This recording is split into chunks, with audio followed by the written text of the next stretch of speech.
Me contaron los abuelos que hace tiempo navegaba en el Cesar una piragua que partía del Banco Viejo Puerto a las playas de amor en Chimichagua. Capoteando el vendaval se estremecía, impasible desafiaba la tormenta y un ejército de estrellas la seguía, tachonándola de luz y de leyenda. Era la piragua de Guillermo Cubillo, era la piragua, era la piragua, era la piragua de Guillermo Cubillo, era la piragua, era la piragua.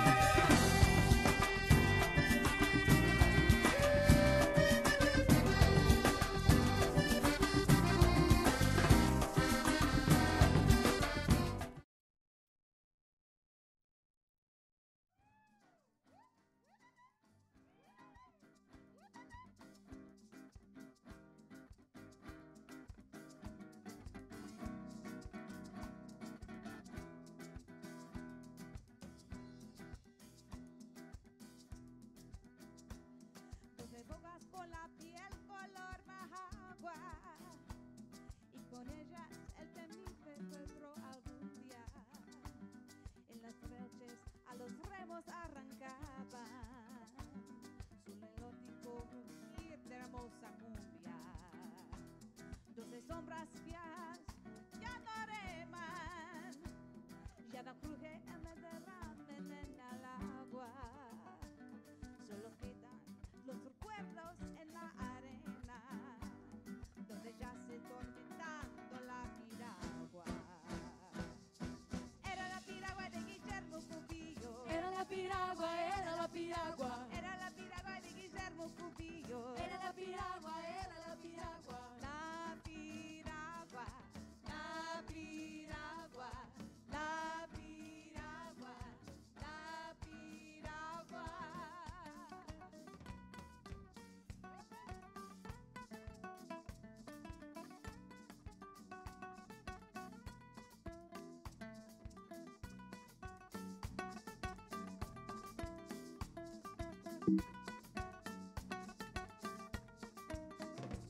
Me contaron los abuelos que hace tiempo navegaba en el Cesar una piragua que partía del Banco Viejo Puerto a las playas de amor en Chimichagua.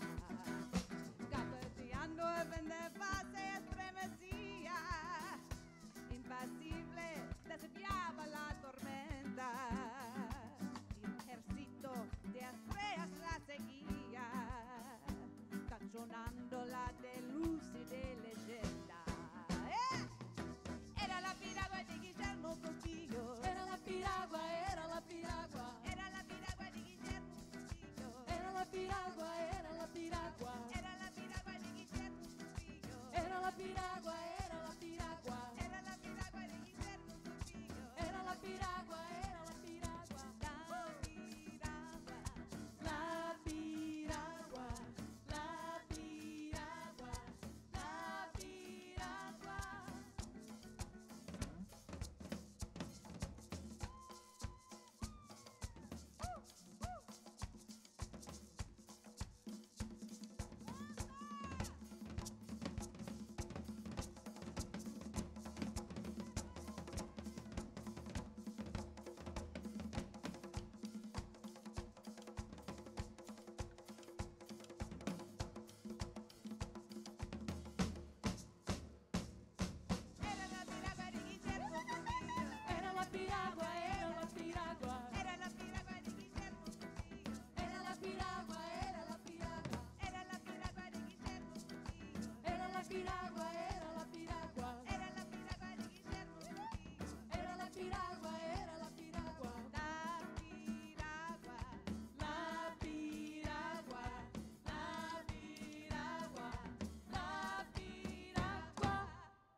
las damas. Let's give them a big round of applause in NAHJ style, please. A little bit louder. Un aplauso.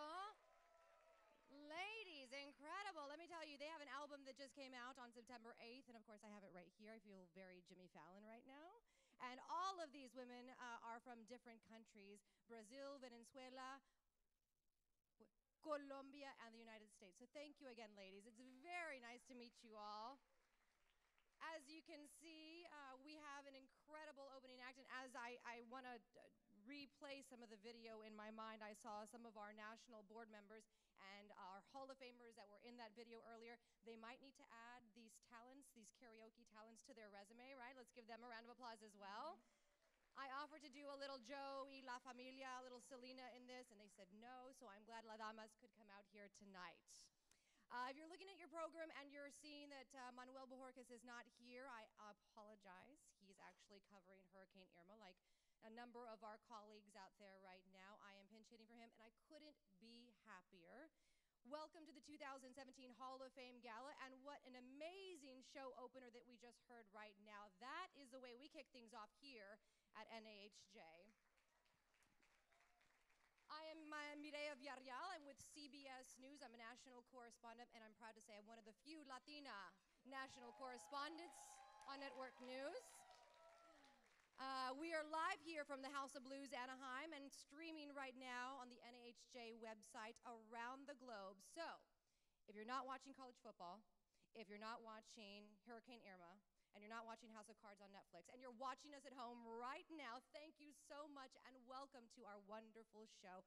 Please join us on all social media platforms in the conversation by using the hashtag #MoreLatinosInNews. Hello, I'm Brandon Benavides. I'm the president of the National Association of Hispanic Journalists. Thank you all for being here. I'm so excited to be here. Thank you for emceeing. This is an amazing event. I want to thank a couple of people first. I want to acknowledge our lifetime members. Thank you for all that you do and your donations to the National Association of Hispanic Journalists. Thank you, lifetime members, for your help. I may be the face of the National Association of Hispanic Journalists, but I do not do it alone. I may be president, but I am not alone. I want to thank our board of directors. The board, please stand. Thank you for all that you've done, and we have been a united front together. Thank you.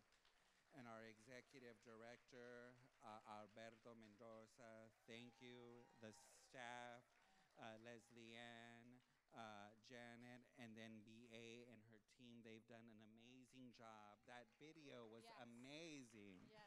And the luncheon and this House of Blues, they have done an amazing job, so thank you. We may be celebrating right now here our 5 inductees and our presidential awardee, but I want to mention our colleagues who are in the eye of the storm with Hurricane Irma and Hurricane Jose. Our thoughts and prayers are with them as the storm approaches. I also want to acknowledge our colleagues who are covering the aftermath of Hurricane Harvey in Houston and Louisiana. They may not be here with us, but they are here in spirit, so I acknowledge them.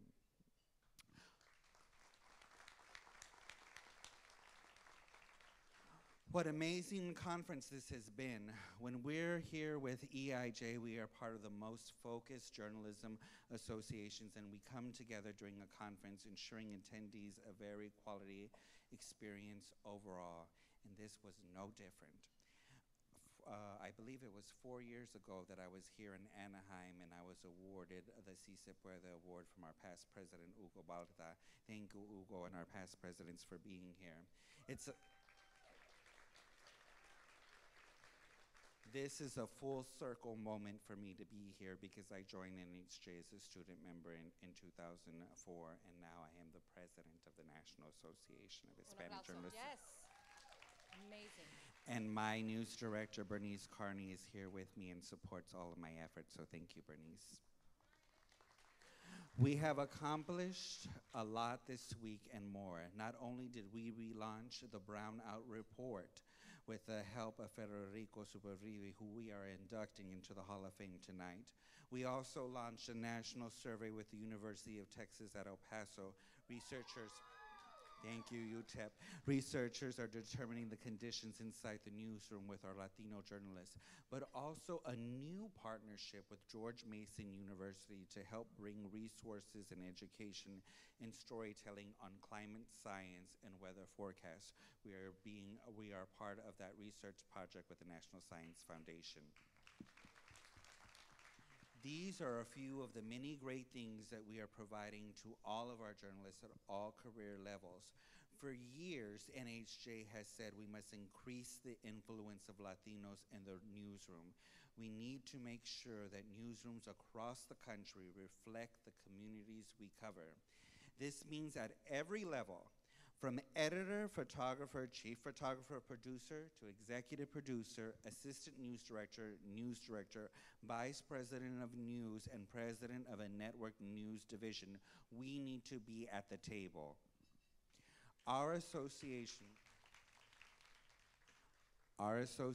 members are the ones to implement change, and I applaud and celebrate all of you who make that commitment to not only better yourselves as industry professionals, but to take the step to better position yourselves as leaders to help and develop your colleagues and teams.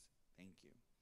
When we're at a time as journalists where we face a great divide, to come together to identify and celebrate our fellow colleagues, regardless of network, outlet, or medium, it is a necessary and great thing.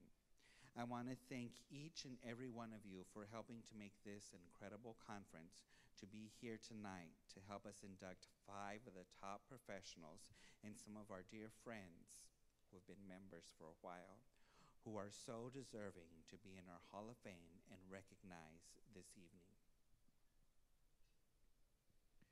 When you encounter an individual whose creativity matches his talent for investigative reporting, it's needless to say a very powerful combination. The only thing I can think of that is better than someone who possesses such dynamic characteristics is someone who takes those understandings and invests them into others. Andres Cedillo has been recommended by his colleagues as a person who brings new levels of energy and service to initiatives pushing the Hispanic representation in newsrooms. Here is a look into the creative brilliance of Andres.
It is my honor to welcome to the stage Andres Cedillo.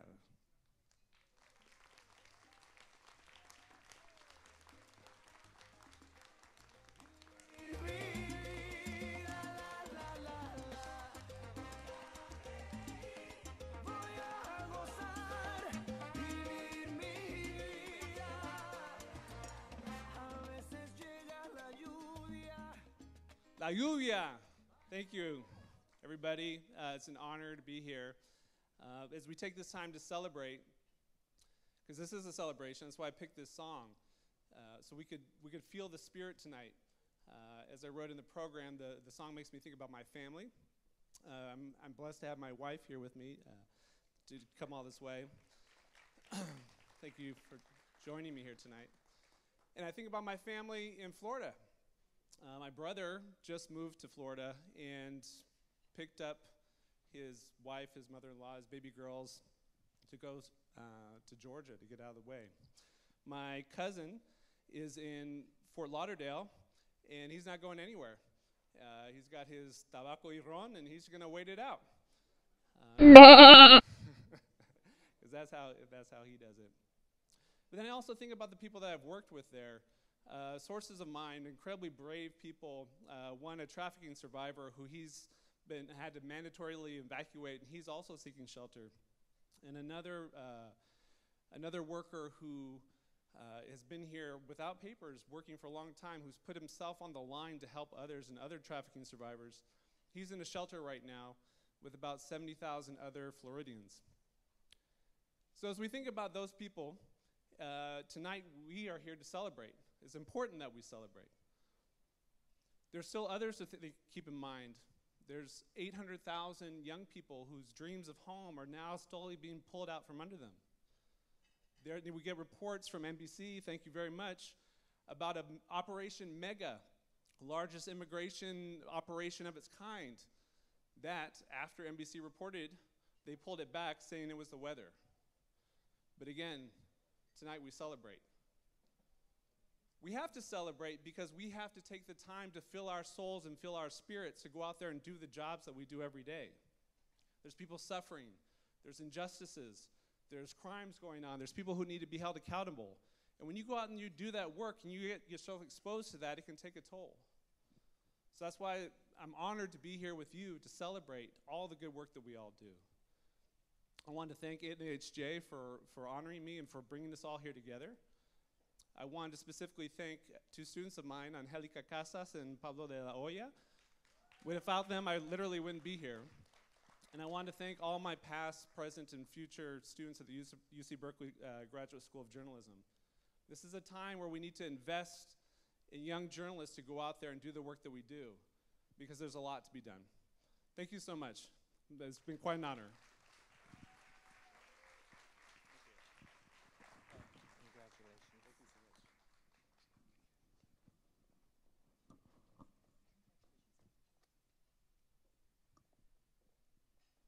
Now, I was excited to hear earlier this week that there will be a return of the Brownout Report. For those of you who don't know what the Brownout Report is, it basically is an accountability of how many Latinos are on network or any type of news. Just one stat that I want to share with you, because I am in news and that's what we do here. Back in 2005, one of the last years that the Brownout Report was issued, there was an estimated 12,600 stories on network evening newscasts. 12,000, over 12,000. 105 of them, less than 1%, were exclusively about Latinos. Less than 1%. That's why when we have conferences like this and we all join together and we talk about coming together and holding people accountable, now more than ever I think we feel like this accountability is absolutely needed, especially in our current administration. Our next Hall of Fame inductee has played a critical role in bringing back such an essential piece to our initiative, increasing media diversity. Beyond this, he has dedicated the majority of his life to research and study of Latinos in media issues. They say saber is poder, and Dr. Federico Subervi is using his knowledge to drive our mission to put more Latinos in the newsrooms. Take a look.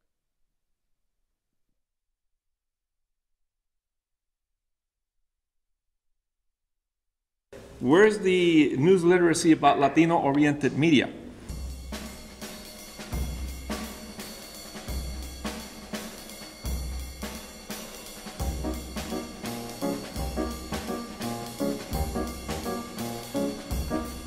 Okay, now what are we going to do about Latino-oriented media? News literacy, and we also pointed out that it has to be different from just translating. Number one, there's no just translating the English stuff to Spanish, because that doesn't work. And number two, that is different to focus on Latino-oriented media in the United States. And number three, it's different to focus on Latin American media from Latin America.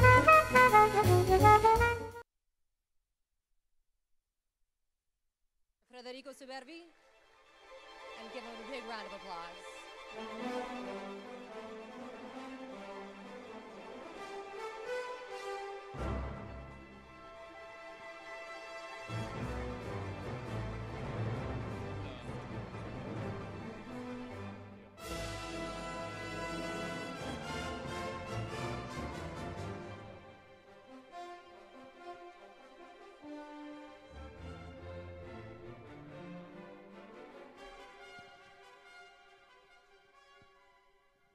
this is the biggest medal I've ever received.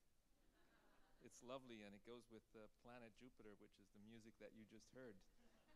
Jupiter is for joy, and that's why I selected it. It inspires me when I work at home from my office, just doing things. And at this moment, for me, it's just an opportunity to give thanks to people who've made possible my years of dedication to this field. And number one in that is my wife, Julia Suburbi, 40 years marriage. Thank you, Julia. It's dark from here, I cannot see, but I can feel your smile. And my daughter is also here with me. They came for this event for me. I also want to thank Brandon and Alberto for bringing me back to the NAHJ, which I hadn't been for a couple of years. But I've been part of this organization since it was started in 1982, 83, when I was beginning my academic career at the University of California at Santa Barbara, and from there on to different universities.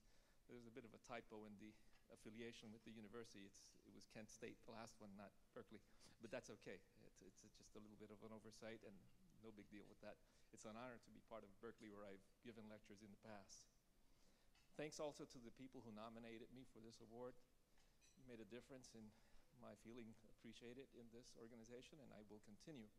I can say that my academic career, I'm not affiliated with any university now. My salary retired, but I have not. I continue doing the Brownout Report and many other studies, which I'm proud of and will continue to do. And I want to dedicate this award to the people who value research for the journalism profession, because it is an indispensable part for documenting the problem that we face in this field.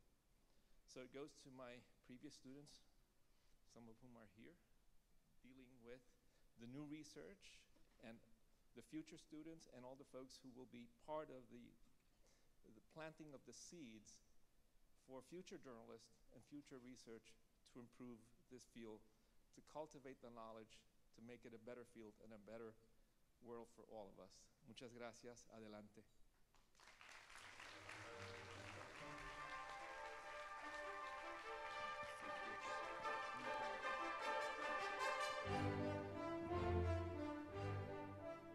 How's everybody doing tonight? We are letting the joy rise. Unfortunately, our governor of California cannot be here with us this evening. However, Governor Jerry Brown sent us over a message to share with you, our honorees, award recipients, and attendees this evening.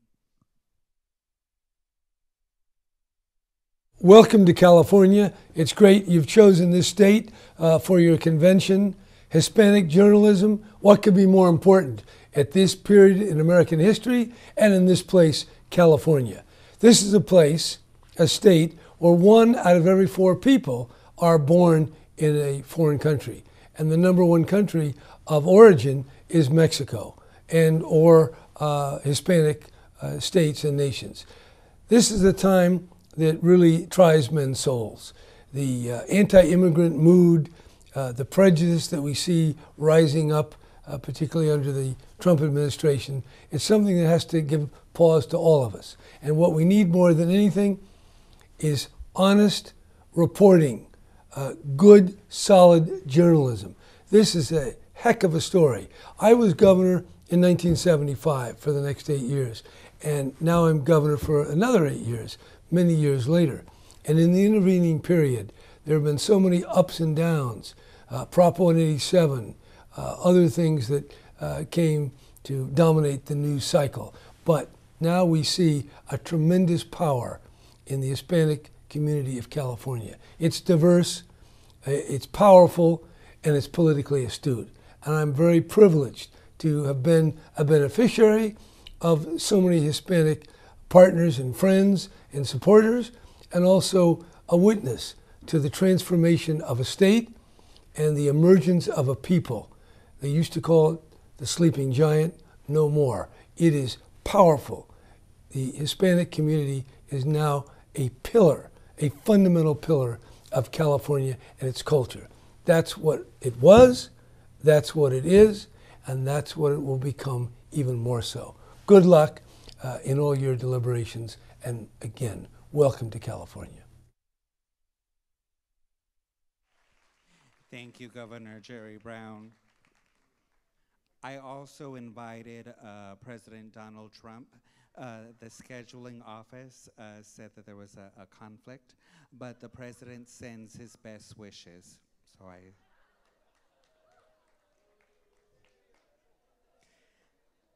For the past years, I've seen CNN Jim Acosta in action, covering the current and past administration.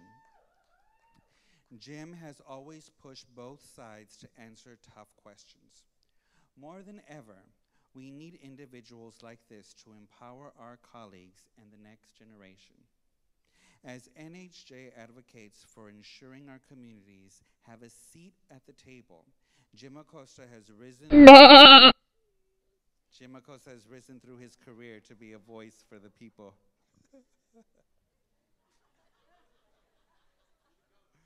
We are letting the joy rise back there. BA, you okay? Now, Jim is not afraid to hold our elected leaders accountable. He is not. We've seen this on TV. Regardless of criticism, Jim remains focused in his pursuit of truth for our communities. Acosta is among an elite group of journalists covering the White House. It is a great honor to present tonight the recipient of this year's Presidential Award, Jim Acosta.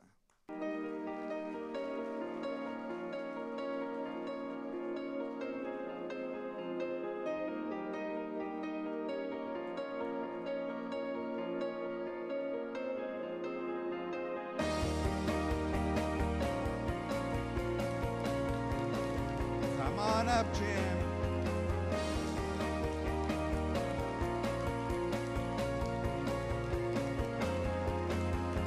Lights go out and I can't be saved. Tides that I tried to swim against put me down upon my knees. Oh, I beg and please sing it. I know, I didn't know it moved. I didn't know that moved. My goodness. It's a beautiful award. Thank you. Thank you, everybody, for being here tonight. You said something about a scheduling conflict for the president. I think I know what that conflict is. Thanks, everybody, for being here tonight. I appreciate it. The lights are on, so I can't see if anybody ordered any Cosmopolitans. Did anybody order? Maybe not. All right. Those are the only two jokes I have. All right. It is an honor to accept the award from the National Association of Hispanic Journalists. I'm very proud to be a part of this organization.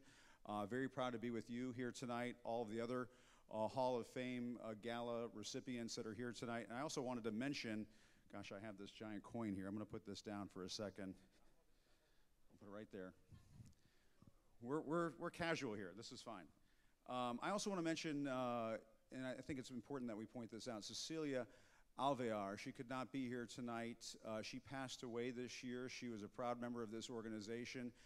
She was the first Latina producer in network news. She was at NBC News, and we're very proud of her, and we wish she could be here tonight, but we pay tribute to her tonight, as well as the other Hall of Fame recipients who are here. I'm very proud to be up on this stage with all of you, and proud to accept this award, so thank you very much. Appreciate that. They asked me to limit my comments to a couple of minutes, and I'm going to do the best that I can.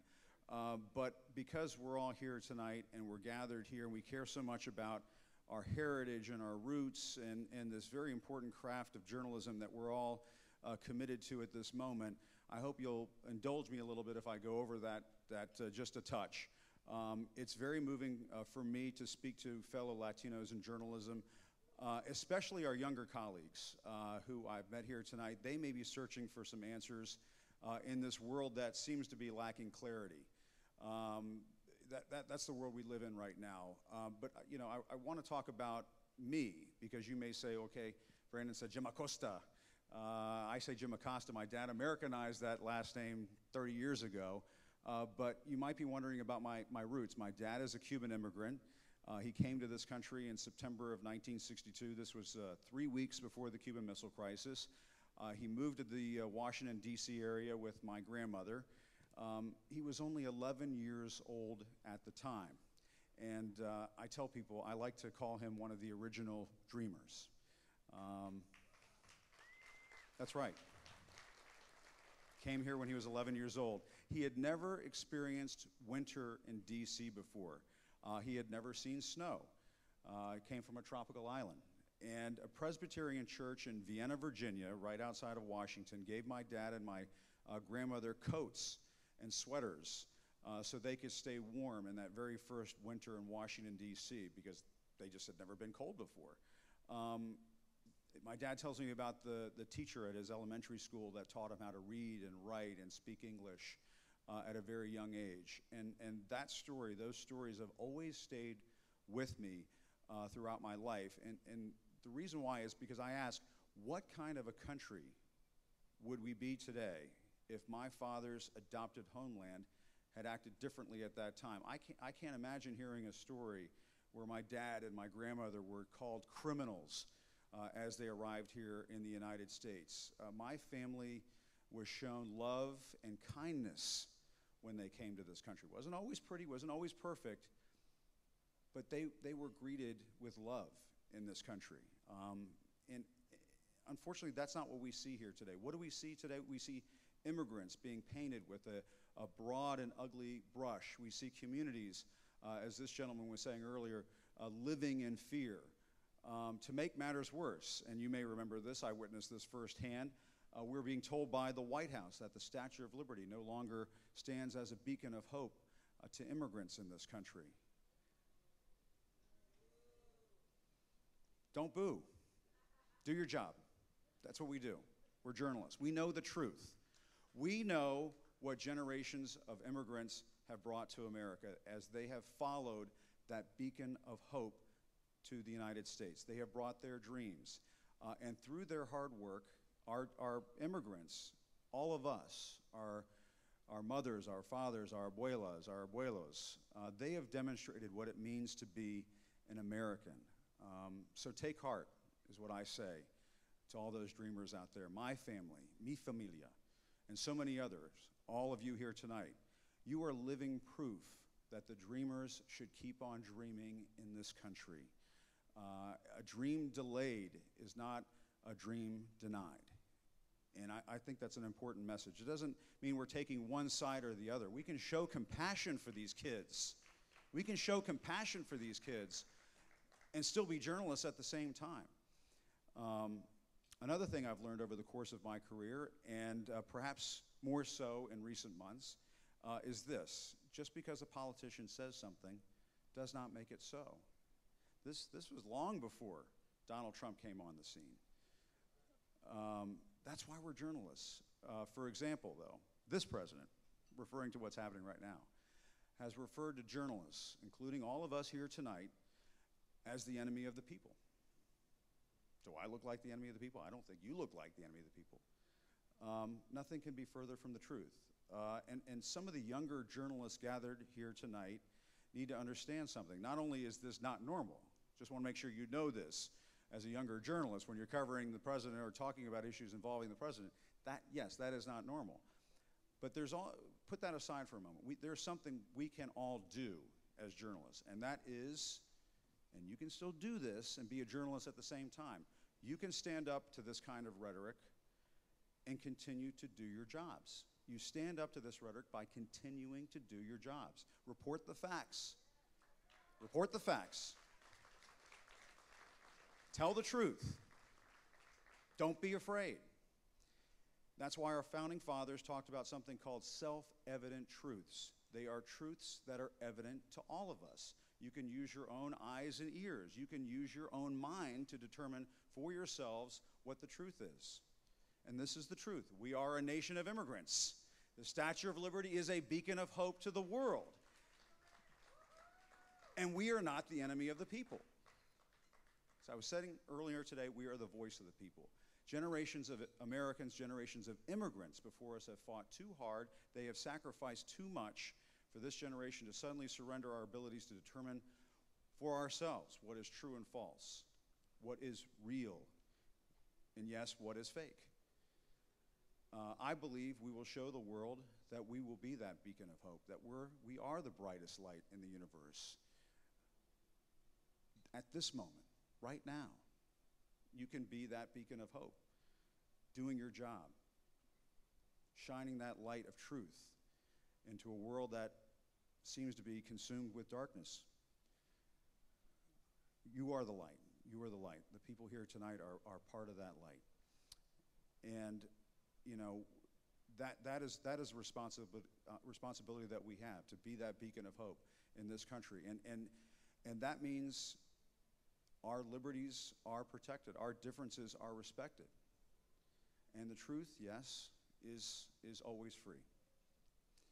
And for those dreamers out there who may be wondering what is happening to this country that they've known since they were little kids, your dreams do live on.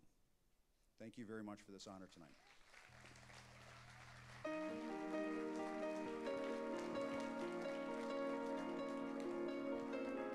Wait, Jim, before you go, I'm a huge fan, by the way. So are my tias back from, I'm from South Texas, down on the border. And I have to ask you one question before you get off the stage. Very serious. Could I take a selfie with you? Absolutely, yeah. Because if I don't get one with you, my tias will be upset. Yeah, guys, can you help me out with some of the light? And Brandon, come on over, please. I mean, I feel like you guys should all participate in this as well. So we're going to try and pick up the house lights, yes? Maybe? Yes. So I feel like this is really important. Yes, so I think one of these, yes, like one of those. Do you have longer arms? Can you do this? Okay, thank you. All right, so at the count of 3, I just need you guys to raise your hands up to kind of give us like some funness. All right, don't break my camera, it's CBS owned. Okay, 1, 2, everybody, yeah.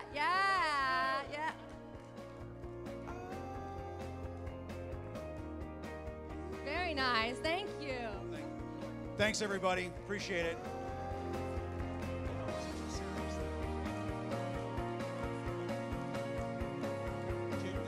Jim, this way. I do want to say, when I called Jim to tell him that I was giving him my presidential award, he was in Germany at the time covering President Donald Trump at the G20 summit. And I was like, Jim, are you there? The signal was kind of off and on. And then he's like, text me, tweet me. But that's how he found out that I was giving him my presidential award. He was always on the job. Very touched. Thank you. I deleted like 2 of my son's videos, like him crawling and him walking for that one selfie. So I am hoping that this works out. It was good. All right, again, thank you guys so much for joining us. I see that you guys are getting some wonderful food, but please keep paying attention to me because this is how I get paid for CBS News. Okay, wow. So obviously tonight we've had some incredible people. Was that my boss? Was that my boss? Yeah, I hear you, girl. We've had some incredible people on this stage so far tonight. It has been filled with some incredible talent, dedication, and inspiring stories. Our next Hall of Fame inductee embodies all of that and continues to impress us all. In fact, we were just talking about her backstage, about how she has influenced even my producer, for example. She is described by colleagues across the board as a true pioneer for Latino journalists. She has an incredible ability to help influence and achieve accurate and fair coverage of Latinos and all communities. Nancy proved this as a key member of the Los Angeles Times team who won a Pulitzer Prize gold medal for public service in 1984, and that is why we should bow down to her. Here is a look at her quiet but powerful voice.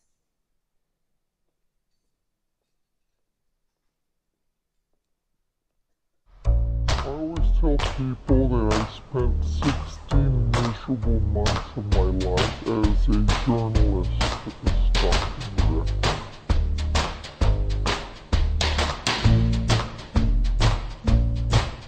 I looked under Mexican Americans, I looked under Hispanics, I looked under Latinos, and then I gave up and I asked the librarian,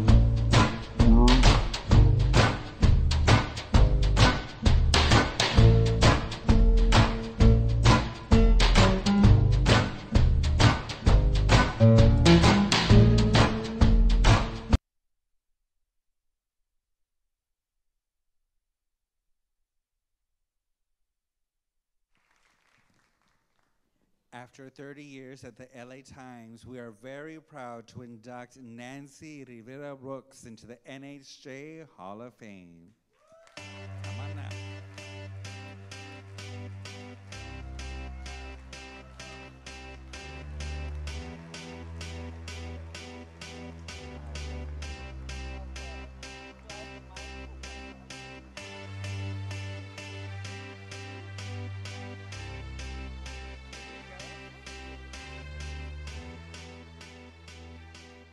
Wow, thank you so much. A little context, that video, the Marauders series, was a story that ran in '82 about how Latino gangs were using the freeways like rivers to maraud in the Anglo parts of town. And it so outraged my colleagues and I that it gave birth first to a series about African Americans in Los Angeles, and then we did our series about Latinos in Southern California. And we were so gratified that we won the Pulitzer Prize in 1984. It was really exciting. And this award is so exciting. I just really want to thank NAHJ and some board members, including Nathan Olivares Giles, who was one of my baby reporters, and now he's all grown up. They grow up so fast. And doing great things. I see his hand at work there. And my boss who nominated me, the Los Angeles Times business editor, Kimi Yoshino, and the colleagues who wrote such wonderful letters of support for me, that Steve Padilla, who's at the Los Angeles Times on the National Foreign Desk, and Frank Sotomayor, who is a member of our team and is now retired. Jim Acosta started talking about his parents, so I have to tell you a story about mine. They met on the student newspaper at Los Angeles City College.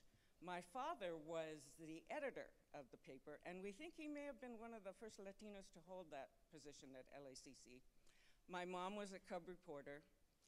They broke up for a few days because my father wouldn't give my mother a byline on a story that he thought she hadn't earned. Luckily, she forgave him, because otherwise I wouldn't be here or any of my 6 siblings. So journalism, I owe my life to journalism. And my father went on to a long career at the Los Angeles Unified School District, and I bet many of you quoted him over the years, Bill Rivera. So he's now retired. He couldn't be here tonight because of health reasons.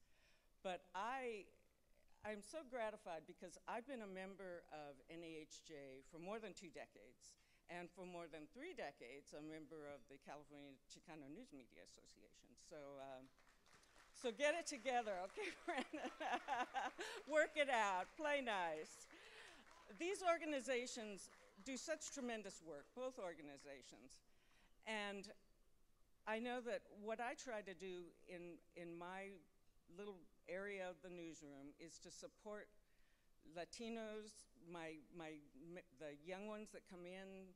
They're all my babies, and they're now off flying at the Wall Street Journal and Variety, and places I can't even remember. They're all over the place. And what I try to do every day is to dole out a little tough love, print out the story and circle all the passive verbs. So give me an active verb in this one. And try to find the stories that tell our stories in the community, that are representative of us, and that when something is wrong in the paper, like the one story that I can remember is we have, of course, a celebrity real estate column, and there was an Anglo actress who had done her house up in hacienda style, complete with the sleeping Mexican on the porch. And I said, let's not run that photo because I find it offensive, and I know a lot of our readers will. So the photo got pulled. You just have to always, you always have to be pushing for the stories, pushing for the diverse sources, and making sure somebody isn't messing up somewhere. So what I'm trying to do every day is what I recognize all of you are trying to do every day in your jobs. And so for me, this this induction into the Hall of Fame is really, I dedicate this award to all of you out there because I think we're all Hall of Famers here. So thank you very much.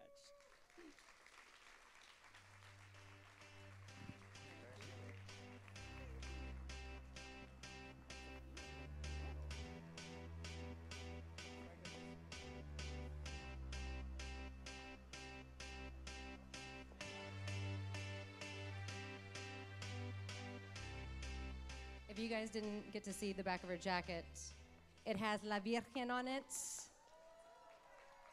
Love it. We'd like to continue tonight by taking the time to commemorate those that we have lost in the last year. I wanted to take a look at some of the incredible contributions that all of these people have made to our community as journalists, but also as Latinos. He went from an intern to the Los Angeles Times LA bureau chief, Anthony Marquez. Someone I knew personally out of the San Antonio area, Tino Duran, who was also the founder of La Prensa out of San Antonio. We also have Guillermo Benitez, a beloved anchor for Univision. And last, but certainly not least, a woman who broke the glass ceiling for all of us Latinas and journalists. Cecilia Alvear will always be greatly missed, but surely never forgotten.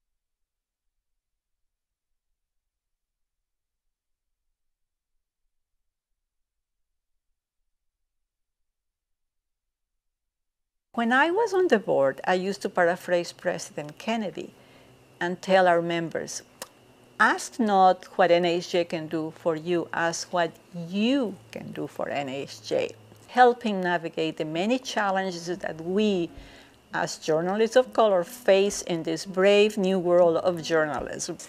Viva NAHJ!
Soy una mujer, tengo sueños,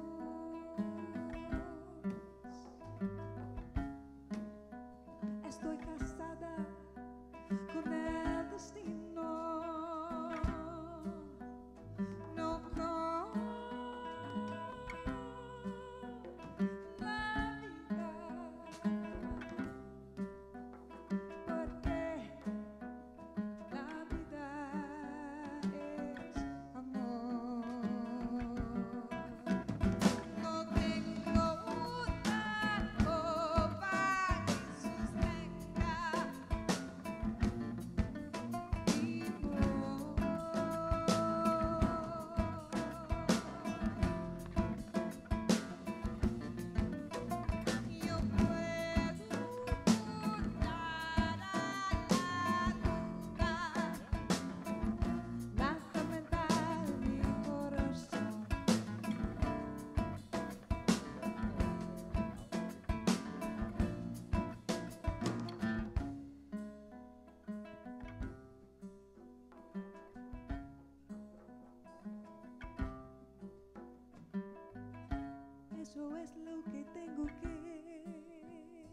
decir.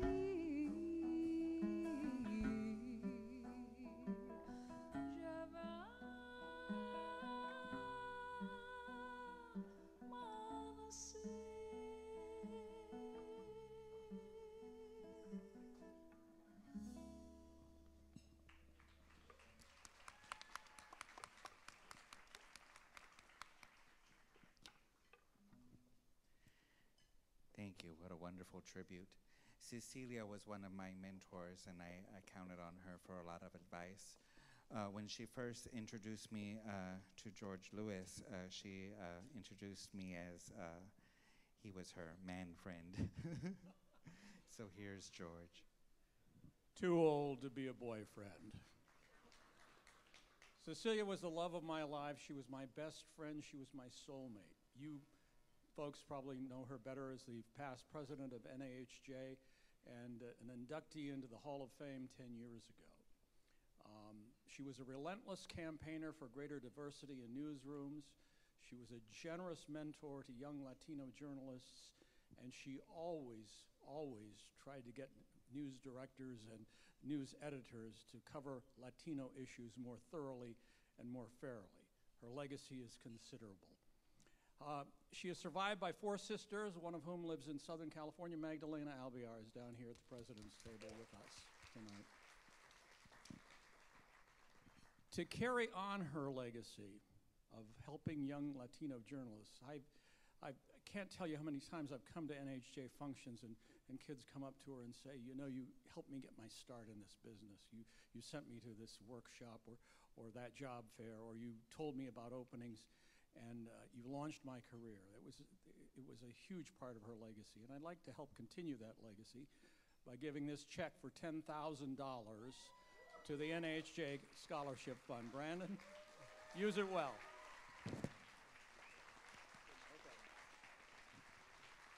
Thank you, George, very much. This $10,000 will go to the next generation of journalists. Thank you very much for this contribution. Welcome back, my friends, to the show that never ends. We're so glad you could attend. Come inside, come inside. That was amazing, wasn't it? Beautiful man, beautiful husband, beautiful supporter of NAHJ. And it goes to show, obviously, that you don't have to be brown to be a supporter of NAHJ. Thank you so much to George tonight for being, Thank you so much to George tonight for being here with us tonight. And thank you all for helping us commemorate some of the unforgettable colleagues who will always be a part of the NAHJ familia. So please, one more round of applause for all of those so we've lost. Now, this is what we call in the news business a very hard transition. We're going to pivot over and continue to honor the next 2017 inductee for his longtime dedication to a mentorship role he has never lost sight of throughout his entire career. Dino has kept the young Hispanic journalists in the U.S. newsrooms a core focus of his mission.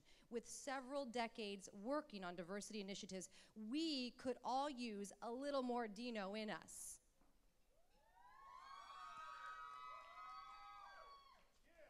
Who wrote that? It was not me. Let's take a look at some of Dino's highlights from his outstanding career.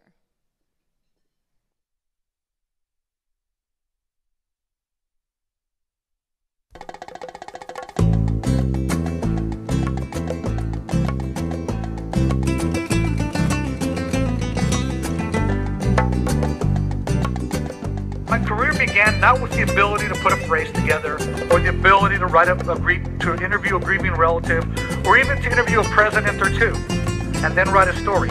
What fed me was the cause.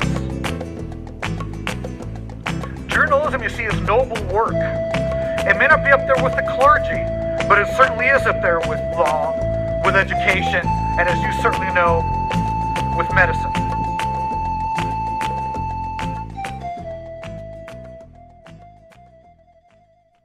A very big congratulations to Dino Kiaki as we induct him into the Hall of Fame. Please give him a big round of applause as he joins me here on the stage. Welcome back, my friends, to the show that never ends. We're so glad you could attend. Come inside, come inside. There behind the glass stands a real blade of grass. Be careful as you pass. Move along, move along. Come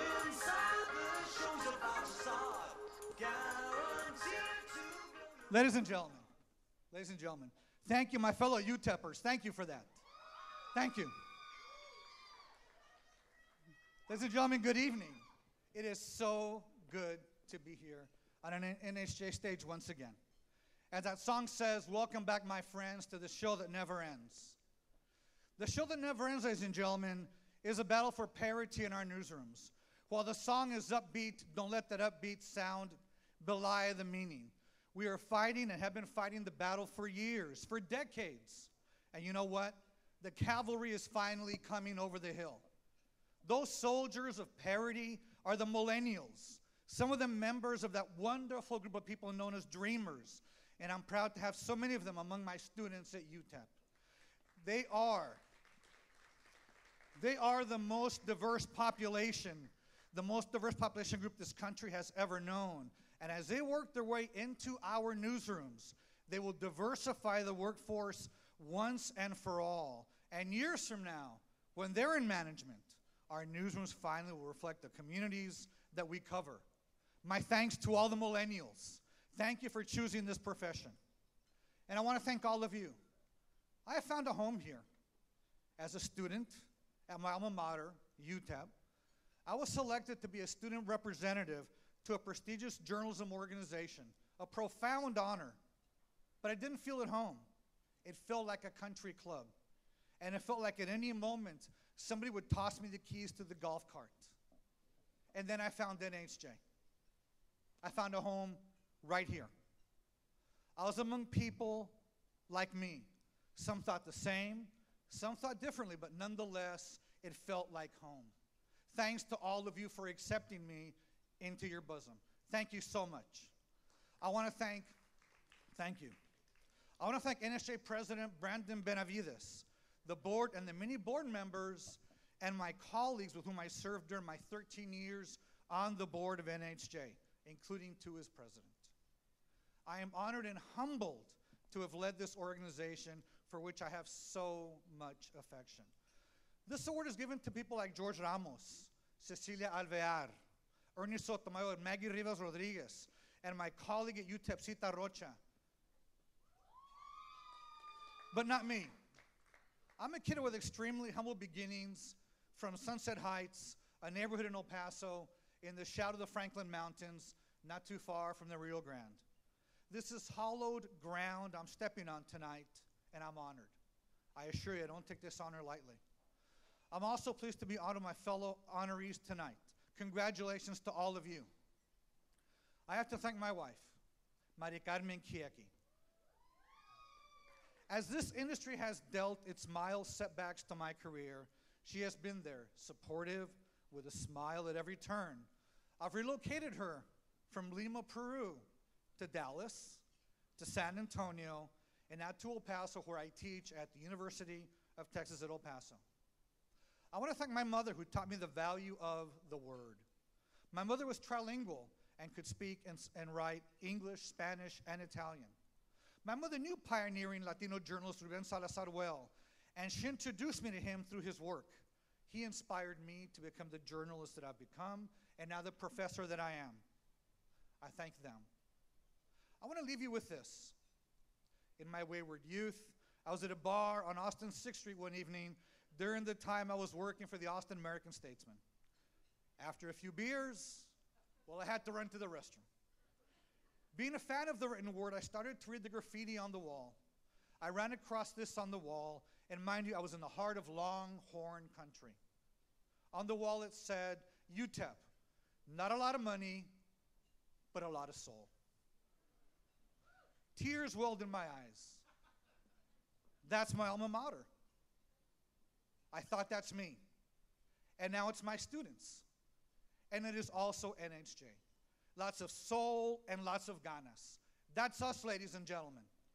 Thank you very much. Have a good night.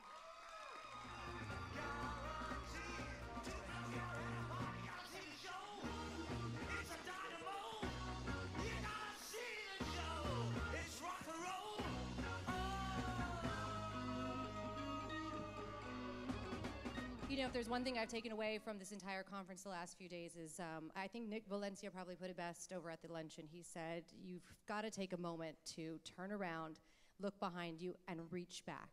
You've got to keep reaching back, because I can't tell you how many people have reached back and pulled me up to give me an opportunity in this news business. Right now, we need each other more than ever, and this next inductee gives me so much excitement. I'm proud to introduce her. Jody Hernandez of NBC News has come full circle as we celebrate her career tonight. As a student member of NAHJ, Jody found a great deal of resource and value in the association's ability to help her career forward. Now, with admiration, we watch her take all of the tools and knowledge she has gained and invest it in others. I've seen her work with some of these student journalists. It is amazing what she can do. Let's take a moment to look at some of the high-profile coverage Jody has accomplished in her career as well.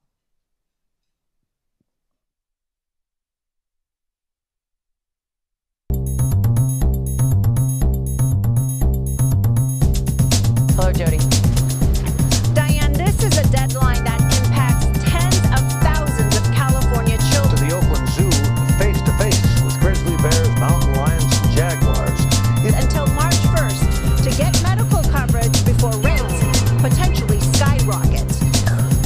5-year-old William suffers from asthma. His mother says he gets sick so often. Health insurance is an absolute. They can open the project in 2015, but Friends of the Park promised to fight it. March 1st, rates are expected to rise. Reporting live in Oakland, I'm Jody Hernandez, NBC Bay Area News.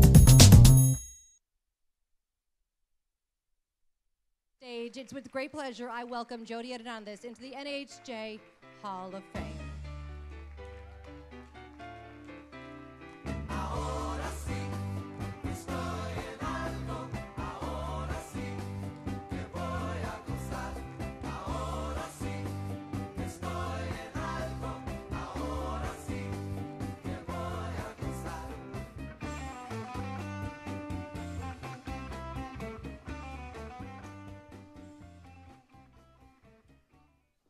Wow. Thank you all so very much. I can't explain how overwhelming this honor is, one I never dreamt I'd be receiving. It really doesn't seem that long ago that I was at NAHJ at my very first convention, but it was nearly 3 decades ago. I was 19 years old. And that convention, it was life-changing. Not only did I connect with my future husband, Victor Escobedo, who many of you know, who is also a student at the Latino Reporter Student Projects, but for the very first time, I got to work with working professionals, side by side, professionals from the Wall Street Journal, from the New York Times, from NPR, Mandalit del Barco, I don't know if she's here. Efrain Hernandez, are you here? I think you're here. Though tough, they were very tough. They embraced and encouraged me. There was a sense of being on common ground, where seasoned professionals treated students as legitimate peers. I'm the first one in my family to go to college. I'm 3rd generation Mexican American. I am the daughter and the granddaughter of farm workers. And I know many of you have the same shared experience. Many of us at some point have been the only Latino in our newsroom. In many cases, as it was for me, the only Latino when I worked in Chuck Hansen and the early 90s, the only Latino in the news market. We are painted the way.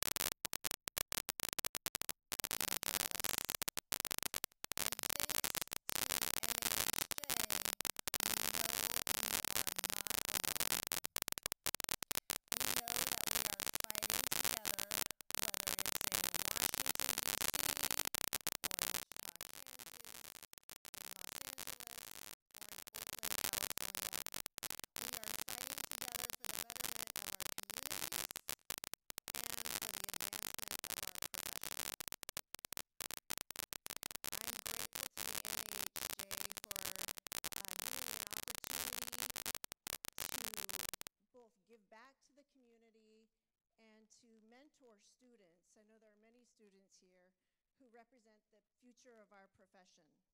Over the 8 years that I had the privilege to be a mentor and to coordinate the television projects here at NAHJ, El Noticiero, I was able to encourage and share and offer some guidance to the next generation of journalists. And as they started their journey and became excellent journalists, students like Miguel Almaguer, Rosa Flores with CNN. They are both, I believe, in Florida right now covering hurricanes. These students have made us so proud. So we make a difference. So to all of the students out there and to all of you, I want to say remember to give back. And to NAHJ, please continue to support our student projects. There's nothing more important. They make a huge difference. It's up to all of us to keep the spirit alive. I want to thank my parents. They are here. Oh my goodness. They're the ones that gave me my work ethic. There's no harder working man that I know than my father. There's no more caring woman than my mother. They gave me my work ethic, and they also taught me to be kind and compassionate. Thank you so much. I love you so much. Thank you for the example you have set. Of course, to my amazing husband, Victor Escobedo, who has been with me from the very start of this journey. NAHJ helped me launch my career and a family. I mean, what more can you ask for? And to my beautiful children, Jose and Mateo, there they are. They're my little loves, and they're really what keep me going. And you're so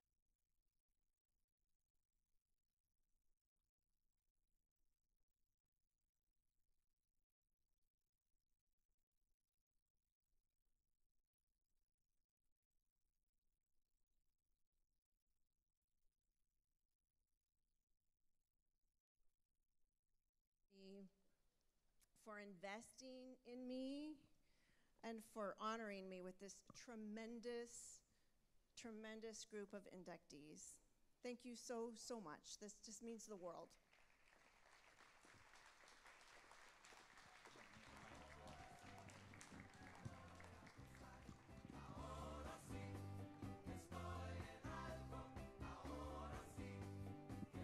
I hate to say this, but my time with you is almost done tonight. I hope that we have all enjoyed it because I can't see any of you, so I've really enjoyed it tonight. I will also say I do have one little suggestion to some of the crew here. You know, we just heard Jody talk about how she met her husband at NAHJ several decades ago, which I think is incredible. Familiar story, my producer, Luz Villarreal, we're not cousins. Right there, thank you, Luz. She's been keeping me in line tonight. She met her husband, Dino, at an NAHJ conference as well. So I think we should maybe consider kind of adjusting the slogan for NAHJ, like, you know, making the newest journalists, but we were the original Match.com, you know, or like something like, you know, making new lifting up new journalists and making marriages happen, or something like that. Like, we'll work on it for next year. Hopefully you guys will have me back. Thank you. Thank you. That's why I love breaking news. So I will just finish off by saying that I am not the woman with all the power. The person I'm going to introduce next is the woman with all the power. The election period has ended for the National Board, and one of our vice presidents and election chair, Nancy Flores, will present now the results for NAHJ's new leadership. Please give her a round of applause.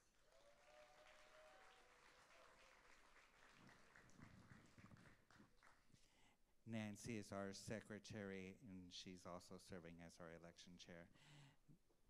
Nancy, the election results, please. Drum roll.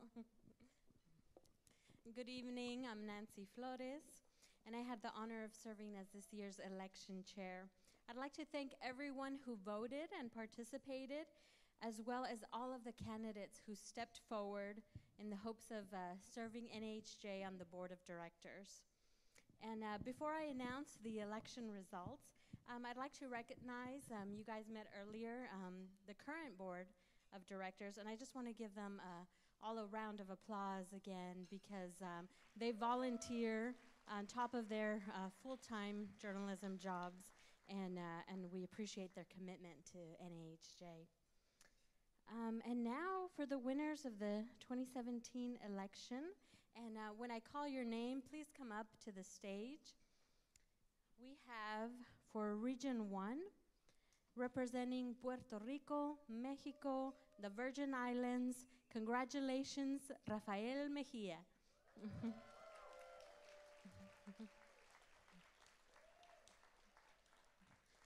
For Region 2, representing Connecticut, Maine, Massachusetts, New Hampshire, New York, New Jersey, Rhode Island, and Vermont, Geraldine Coles Azocar.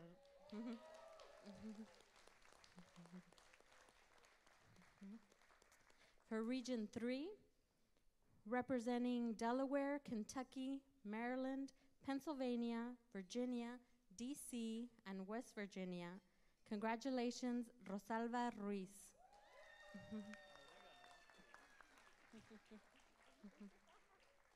For Region 4, representing Alabama, Florida, Georgia, Mississippi, North Carolina, South Carolina, and Tennessee, Paula Machado.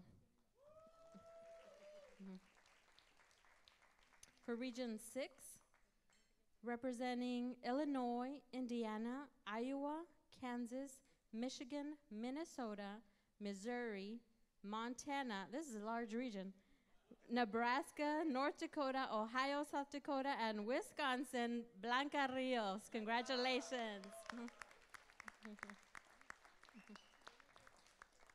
For our Region 7 director, representing Nevada, Utah, Arizona, New Mexico, Colorado, and Wyoming, congratulations, Diana Nañez.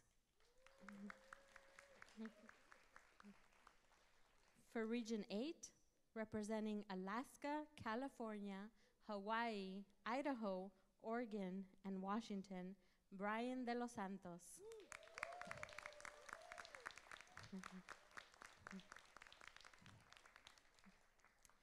For student representative, representing students from all across the country, congratulations, Daniela Ibarra.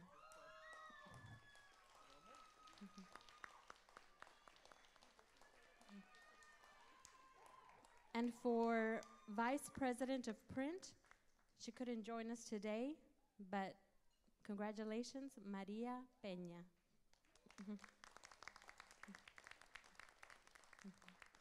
Thank you so much. And I introduce to you the new Board of Directors for 2017.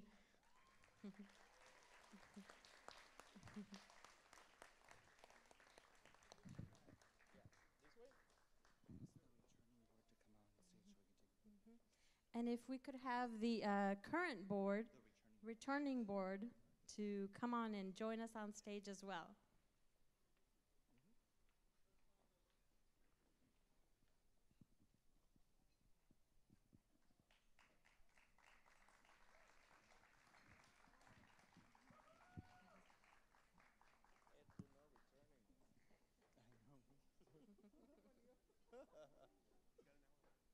He's got an hour.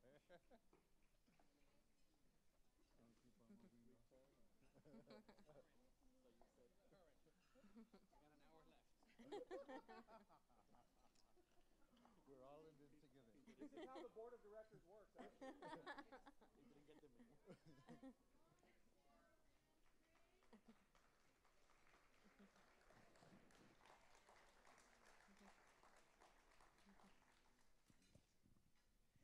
Thank you, and congratulations to our new board members. Good luck, and our work starts tomorrow at 10 o'clock. Don't be late to our board meeting. We're going from 10 to noon. Thank you, Nancy, for serving as our election chair, and thank you for everybody who ran.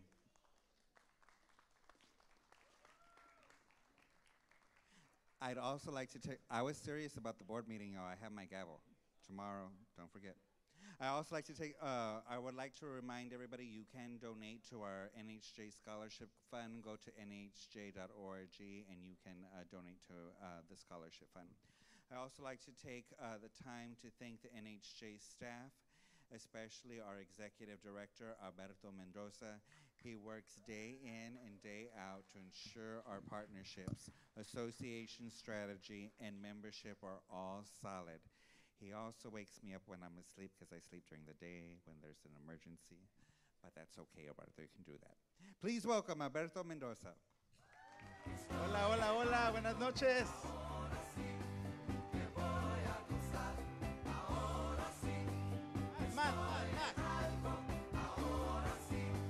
Thank you so much.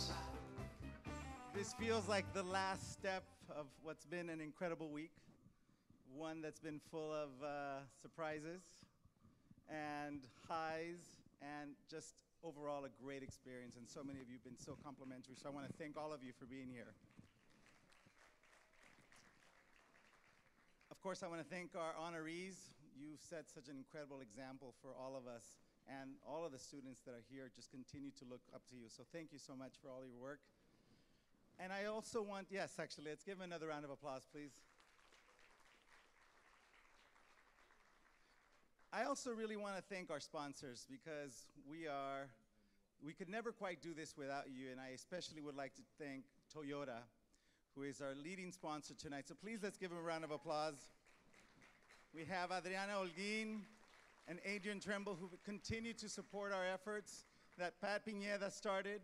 And really, Toyota has been a strong supporter of our Latino community. And so tonight, they're our hosts. They've been a consistent partner for us, and we're very grateful.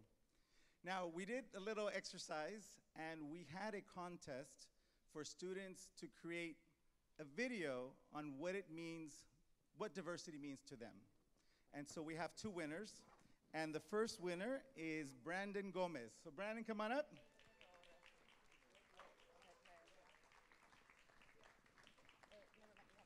Actually, we're going to see his video, right?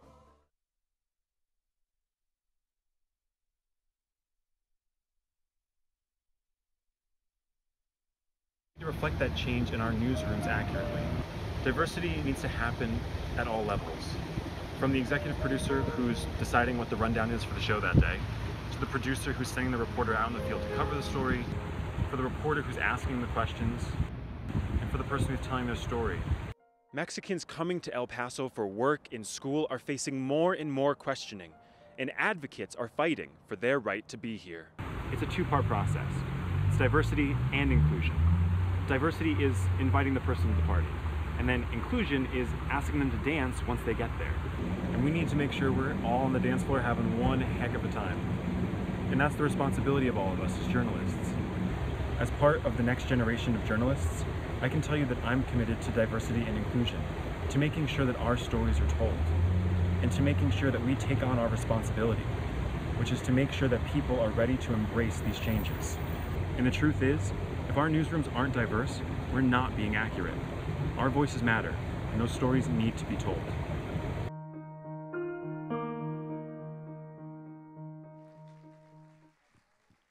Eso, muy bien, felicidades. And our second winner is Angelica Casas, so let's have her come up. Angelica? Now, Toyota is actually providing each of the winners an Apple computer and a media kit that includes sound, editing software, and things that are going to help all of you continue to do your great work. So we're gonna see your video now. No, they're both good, yeah. Let's take a look. My career in journalism began almost 10 years ago. I was a sophomore in high school writing for the campus paper. And since I became involved in this profession, even if in that small way, I started hearing that there was a problem in diversity in journalism. And that problem exists because there's not enough women, there's not enough people of different socioeconomic backgrounds, there's not enough people of different cultural backgrounds, of different nationalities, people who speak different languages. All of this is lacking in different newsrooms across the country. And historically, We know that journalism as a profession began here in the United States through English immigrants who were writing, or predominantly writing. There was no video or photo, but they were doing this for other English immigrants. And in the last 300 years, our country has changed dramatically. The population, the demographics have changed. We know that we're one of the most diverse countries in the world, and our newsrooms have to represent that. Because if not, there's going to be a gap in the kind of journalism that we're producing. We're not going to be telling stories about different communities if we don't know those communities, if we don't have somebody in the newsroom to remind us what's happening in those communities. People who are, I don't know, even just different interests, people who have different interests, who have different kinds of religious backgrounds that can enlighten us, people who, I don't know, come from, you know, a different kind of upbringing. We need all of these kind of insights in our newsrooms. If not, it's going to be like what my mom says when she's cooking. Le falta sazón al caldo. Si no le pones las especies necesarias, le va a faltar sazón.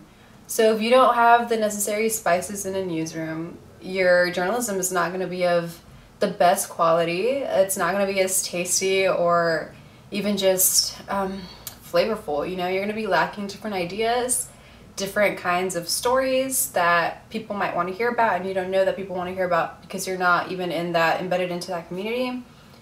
So we need to definitely change the way that we're approaching recruiting in newsrooms.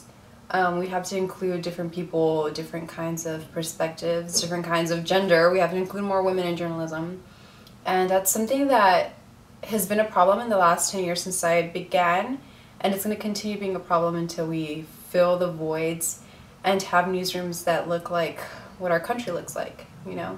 Different colors, different faces, different names, different pronunciations. Yeah, we need that.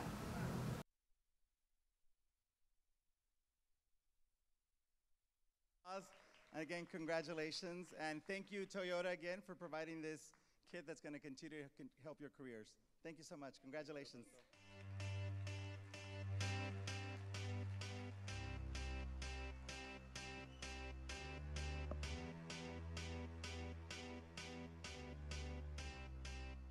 All right.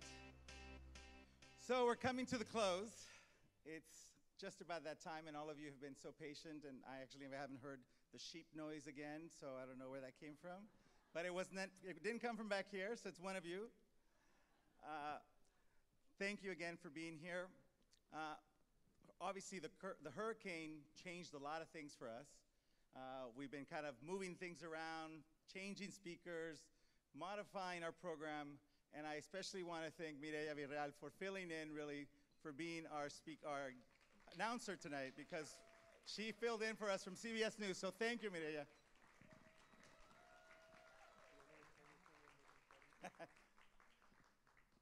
You know, to me, this experience at NAHJ, now it's been 2 years. Last year, I jokingly said that it was my first year and that I was done, and I was announcing my resignation at the gala, which some found funny and some thought I was serious. But the reality is that there's a lot of work, and I'm really enjoying what I'm doing. And for me, being at NAHJ is part of a full circle experience. And with me tonight, I have my beautiful mother in the corner here. We'll put the spotlight on her later. We have my nephew. We have my partner of 18 years, John. I have a friend from junior high school who's here, and one of my best friends that are here. And they provide this sense of support and calm and peace, especially when things get a little bit tough here at NAHJ. But we continue. And 30 years ago, just about this time, when I was in high school, when I say it's full circle, this is why this is full circle. I started a school newspaper in Spanish at my high school. I was raised by the San Diego-Tijuana border, and I know there's several San Diego-Tijuana people. Where are you? Eso. And I found it very interesting that we had about 65% Latino students. Of those, half were crossing the border daily. And we had about 25% of those students who were Filipino, and the rest other. But the Filipino kids ran the school. They were a part of student government, they were a part of cheerleading, they really just were very engaged. And I didn't understand why our Latinos, the majority, really didn't play a significant role. So I started asking for more, I knew that there was a language barrier, so I started asking and pushing for information in Spanish. I said, come on, if we put down the tryout rate, the dates when people are trying out for soccer, or for cheerleading, or for ASB, maybe they're gonna start getting more involved. And the first answer I got was, well, they're here to learn English. No. How many of you have heard that before? Right? Pushing back. Well, they said no. A few months later, I was elected student body vice president, and I came back, and now I didn't ask for permission. I said, now I want an insert in your newspaper, and I want stories about our community so that we can do more to engage our community, but also tell our stories that were not already being told in our school newspaper. It was a challenge, but I am happy to say that 30 years later, the school paper is thriving, it continues to grow, and it's 2 classes of journalism. So I didn't quite imagine that I'd be here 30 years later, but I also wouldn't have imagined that what I want to share now is part of that full circle.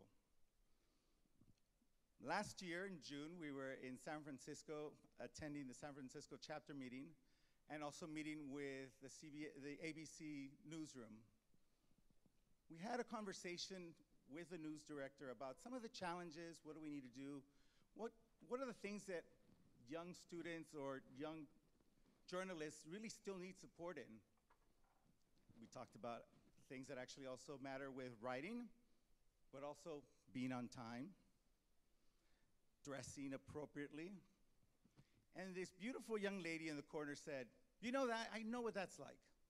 I was raised in San Isidro, and I didn't know what professional dress code meant in corporate America. How would I learn that? And I thought, San Isidro, huh? I asked her, what high school did you go to? And before we continue, I want to bring Vanessa out. Vanessa Nevares.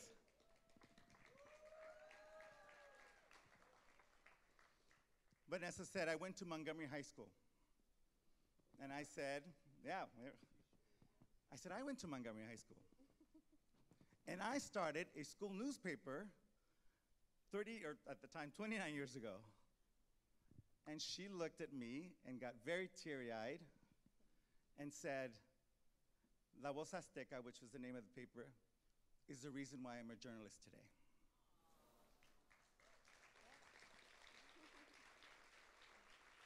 So then I got teary-eyed. And we had this really cool moment. And sometimes we don't know exactly what we're doing to help another generation. And sometimes we're very conscious of it. But what we're experiencing tonight is really constant examples of how that happens and how we continue to make a difference for others. And so I'm very proud of you, but I also want you to tell them the things that you've been doing since you started your career in journalism. Well, thank you, everybody, for being here, by the way. I just want to say that you forgot to mention it was like a corporate meeting. Like, it was ABC7 in San Francisco, and myself and him, and we got teary-eyed in front of, like, the news director and everybody else. So it was very awkward. But what I wanted to say is I would not be here for La Voz Azteca, and you have to pardon me because I have to get my notes on this. I wouldn't be here for anything that didn't start through Albert's initiative, you know, his passion, his wanting to change that community. But at the same time, I wouldn't be here if it wasn't for the many people that have seen me throughout the way. And I really do have to take my notes, but I guess Apple just erased them all. So I guess it's coming from my heart. So, so what I want to say is, yes, I'm here because of La Voz Azteca. I would not be a journalist, I would not be an editor, I would not be any of what I am, but also I would not be here for those people that nurtured me and took me by the hand in my first convention. Everyone who was there from day one. Albert was the stepping stone, and La Voz Azteca was the stepping stone for me. But my first convention as a student, I didn't know anyone. I just kind of spoke to everyone and just said, hey, I'm Vanessa. I'm the nerd and the student. I don't know who you are, but hey, take a chance with me, right? So the thing is that we nurture our students, but we also have to nurture those that took us by the hand. So we have everyone who, I have a long list, and I know you guys know me, and if you don't know me yet, you will by the end of the night, because I will come up to you. But I mean, we have, you know, Vicky Adame, we have Yvonne Lati, we have Claudia Cruz, who's my president of the NHA Bay Area chapter that I serve with her. I mean, the list goes on. We have the up-and-coming future of NHJ, but I just want to make it very, very clear that in order for NHJ to go forward, yes, we invest in our students, but we also have to invest and nurture those relationships that help the students get to where they're at. By the way, I'm still a student. I'll always be a student, forever. I mean, whatever happens, but what I'm saying is, you know, we have Vicky Adame, I believe, in the back. We have Sandra Whaley Gonzalez in the back, and I'm just very, very grateful. When I mean, and I'm sorry, I know I have to wrap it up, but when I mean that this is my family, I mean this is my family. I don't mean that because I want to look pretty up here. I literally mean that it's my family. I have lived on my own since I was 18, and I had to live in a car. And guess who inspired me to get where I'm at? All of you. Who still inspires me now? All the students that are back there. We have Lucio Villa, we have Grace Cueva. These are the future of NHJ. So just as we are family, and we are family, we fight, and we laugh, and we cry, and we do everything that a family does. In fact, Vicky, I'm sorry, que te fastidio, but I do. I'm sorry, I love you. I just want to say thank you, everybody, for coming here, and you know what? Enjoy yourselves. We are family. Thank you. And, and what she failed to say was that after Montgomery, she went on to be the editor of her school paper, then went on to San Francisco State and started our student chapter there, and just has continued to do and give back, just as she says. So for me, again, this is a full circle moment. I was humbled when I heard that we had that connection. I am humbled when I hear the contributions that many of you continue to make in the industry, and I'm grateful that we have an organization that continues to do what I really kind of have always been committed to, is helping others behind us and pulling them up. So thank you again so much for being here. We are very grateful you're here. Thank you to all of our attendees, and of course to our board and our sponsors. Have a good night. Thank you so much. Cumbia, porro, maracatu, para que te lo goces tú. Esta noche va derecho, yo te quito ese despecho. Cumbia, porro, maracatu, para que te lo goces tú. Esta noche va derecho, yo te quito ese despecho. Cumbia, porro, maracatu, lo que trajimos, Colombia, Brasil, por aquí estamos reunidos. Un sonido diferente para tu cuerpo y para tu mente. Botella baila que este ritmo está bien candente.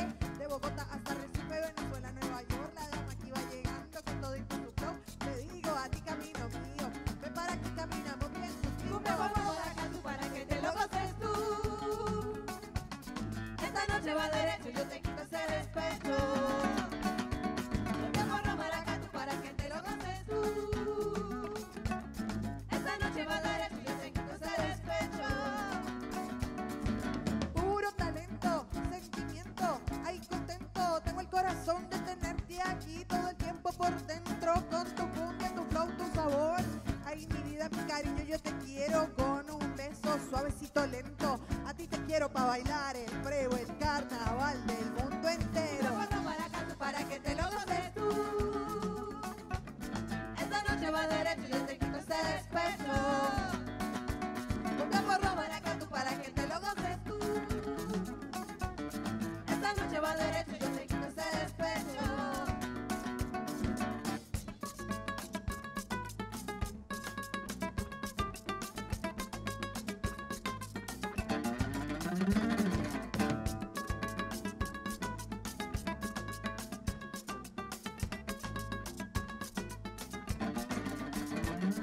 Cogemos este pasito y bailemos bien riquito.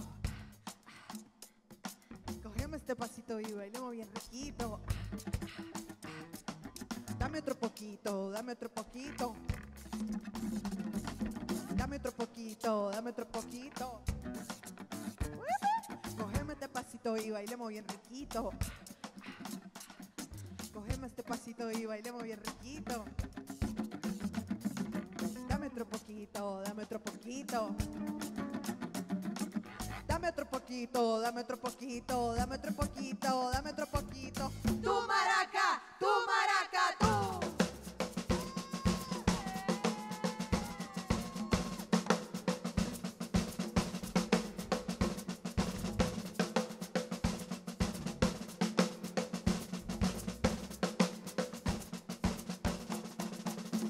Cumbia porro maracatu para que te lo goces tú. Esta noche va derecho y yo te quito ese despecho. Cumbia porro maracatu para que te lo goces tú. Esta noche va derecho y yo te quito ese despecho. Cumbia porro maracatu para que te lo goces tú. Esta noche va derecho y yo te quito ese despecho. Cumbia porro maracatu para que te lo goces tú. Esta noche va derecho, yo te quito ese despecho.